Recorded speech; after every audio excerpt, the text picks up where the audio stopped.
So dear students, कल हमने chapter number 1 किया था एनसीईआरटी का, और आज हम लोग करेंगे चैप्टर नंबर 2 जिसका नाम है फाइल हैंडलिंग। तो बेसिकली फाइल हैंडलिंग के अंदर हमारा सबसे पहले इंट्रोडक्शन दे रखा है, जिसके अंदर हमारे को कि हम पाइथन के अंदर फाइल्स का क्या क्या काम होता है उसके बारे में बता रखा है इंट्रोडक्शन पार्ट में। उसके बाद में हमारे टाइप्स ऑफ फाइल्स दे रखे हैं। तो इसमें 2 टाइप की फाइल्स बता रखी हैं, टेक्स्ट फाइल्स और बाइनरी फाइल्स। उसके बाद में ओपनिंग और क्लोजिंग टेक्स्ट फाइल्स को किस तरीके से हम पाइथन प्रोग्राम के अंदर ओपन करते हैं और क्लोज करते हैं। सेटिंग्स ऑफ ऑफसेट जो फंक्शंस होते हैं उनको किस तरीके से हम पाइथन के अंदर वर्क करवाते हैं उनको देखेंगे। उसके बाद में हमारे पास पीकल मॉडल दे रखा है, इसके बारे में हम समझेंगे। इसके अंदर हमारे 2 मेथड दे रखे हैं, डंप मेथड और एक लोड मेथड। उसके बाद में सीरियलाइजेशन और डिसीरियलाइजेशन हमारे पीकल मेथड के अंदर मॉड्यूल के अंदर ही इन्वॉल्व था। तो इस टॉपिक को भी हम एक एक करके समझते हैं। तो सबसे पहले हम बात करते हैं फाइल हैंडलिंग क्या होता है। बेसिकली फाइल क्या होती है, the collection of data. Different types के हमारे डेटा होते हैं, उनका कलेक्शन हमारी क्या होता है, फाइल्स होती है। टाइप्स ऑफ फाइल, 2 टाइप की हमारी फाइल्स होती हैं। टेक्स्ट फाइल्स जिनके अंदर सीक्वेंस में कैरेक्टर कंसिस्टेंटली, जहाँ पर हमारे सीक्वेंस में कैरेक्टर सीक्वेंस में अरेंज होते हैं, जैसे अल्फ़ाबेट हो गए, नंबर हो गए और स्पेशल कैरेक्टर्स हो गए, वो हमारे क्या हो गए, टेक्स्ट फाइल्स। एग्जांपल्स क्या हैं, text.py यानी Python files, CVS files etcetera. Binary files कौन सी होती हैं, binary files also stored in a term of bytes, जो बाइट्स के फॉर्म में स्टोर होती हैं, जैसे कि जिसमें 0 और 1 इन्वॉल्व हो। ठीक है, उसके बाद में हम बात करें, these files are not human readable नहीं होती, ह्यूमन रीडेबल फॉर्मेट में नहीं होती हमारी बाइनरी फाइल्स। वो किसके लिए होती हैं, कंप्यूटर या मशीन्स के लिए, यानी 0-1 के कोड में होती हैं। उसके बाद में हमारा open and closing a text file.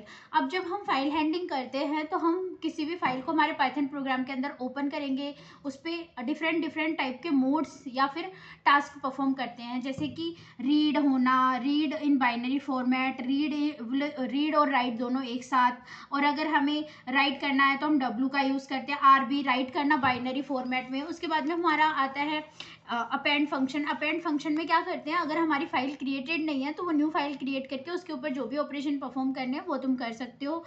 और A+ अगर हम लगाते हैं, अगर मोड में हम A+ डालते हैं तो रीड प्लस क्रिएट करेगा न्यू फाइल क्रिएट करेगा और उसको रीड मोड में ओपन कर देगा ऑलरेडी। ठीक है, अभी हमारा फाइल हैंडलिंग का कोड है, थोड़ा सा इसको हम थोड़ा डिटेल में समझ लेते हैं।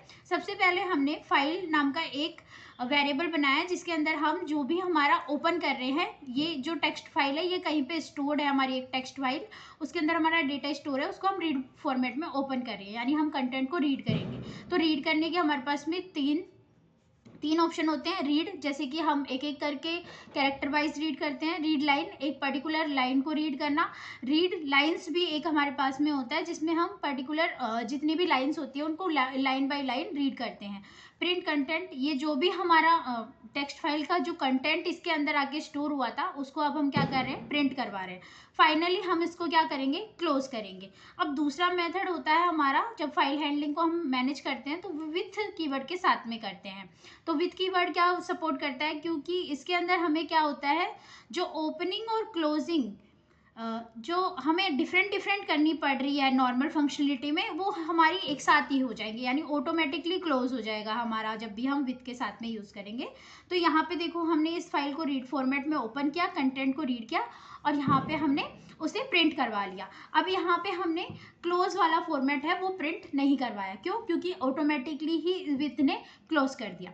सेटिंग ऑफसेट इन फाइल, यानी आप लोगों के 2 टाइप के ऑफसेट्स दे रखे हैं। ऑफसेट्स क्या होते हैं, जब हम किसी भी, जहाँ तक हम यहाँ पे रीड कर रहे थे तो सिक्वेंशियल ऑर्डर में हमारे डेटा को रीड कर रहे थे, अब हम चाहते हैं कि रैंडम फैशन में हम हमारे डेटा को रीड कर पाएँ। तो उसके लिए हमारे पास में 2 मेथड्स अवेलेबल हैं, जिसमें हमारा सबसे पहले है टेल मेथड। टेल मेथड क्या करता है, ये हमारी इंटीजर स्पेसिफिक, यानी जो करंट पोजीशन है उसका जो भी ऑब्जेक्ट है उसकी पोजीशन हमें रिटर्न करेगा। ठीक है, और जो सिक मेथड है वो क्या करता है, the method is use to position file object is a particular position से, ये कहाँ से जाएगा, ये जाता है बिगनिंग टू करंट पोजीशन तक जाएगा। ये हमारा पर्टिकुलर, हम जिस भी पोजीशन से उसको स्टार्ट करना चाहते हैं या डेटा लेना चाहते हैं उससे हम ले सकते हैं। तो ये हमारा इसको रिप्रेजेंट करने का मेथड है या सिंटैक्स है हमारा किसका, सिक का। ठीक है, और यहाँ पे हमारा यहाँ पे हमारा जो सिक्का वो है क्या है, ये सिंटेक्स है जिसके अंदर हमारा फाइल ऑब्जेक्ट दे रखा है, डॉट सिक दे रखा है। ऑफसेट क्या करता है, हमारा काउंट करेगा कि कहाँ तक हमें जाना है। रेफरेंस पॉइंट हम कुछ भी दे सकते हैं इसके अंदर। 0 देंगे तो वो बिगनिंग से स्टार्ट करेगा, 1 देंगे तो जो करंट पोजिशन है वहाँ से स्टार्ट करेगा, और अगर 2 देते हैं तो वो एंड ऑफ द फाइल से स्टार्ट करेगा। ठीक है।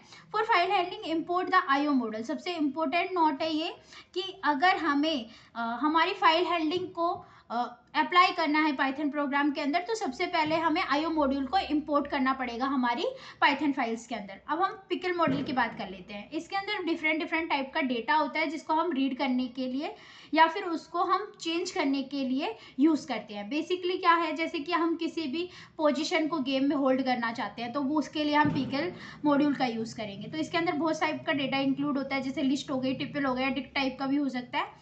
तो ये क्या करता है, पिकल मॉड्यूल यूज़ करते हैं हम सीरियलाइजेशन और सीरियलाइजेशन के स्ट्रक्चर के लिए। मतलब हमारा जो भी कॉम्प्लेक्स सीरियलाइजेशन और डीसीरियलाइजेशन क्या होता है, जब भी हम क्या करते हैं, जो कॉम्प्लेक्स जो डेटा टाइप्स हैं उनको जब हम नॉर्मल डेटा या जेसन फाइल में कन्वर्ट करते हैं तो वो हमारा क्या हो गया, सीरियलाइजेशन हो गया। अब डीसीरियलाइजेशन क्या होगा, वापस से कॉम्प्लेक्स में कन्वर्ट करना क्या हो गया, हमारा डीसीरियलाइजेशन हो गया। अब इसके अंदर हमारे 2 मेथड्स दे रखे हैं। सबसे पहले dump method. Dump method is use to write the object in a binary file. Binary file में जब भी हमें कोई भी ऑब्जेक्ट राइट करना है तो हम डम मेथड का यूज करेंगे पिकल मॉड्यूल के अंदर। ओके, ये जो दोनों फंक्शंस दे रखे हैं ये इसी का पार्ट है। लोड मेथड क्या करेगा, load method is use to read data from binary files. Binary file से हमें जब भी डेटा रीड करना होता है तो हम लोड फाइल का यूज करते हैं।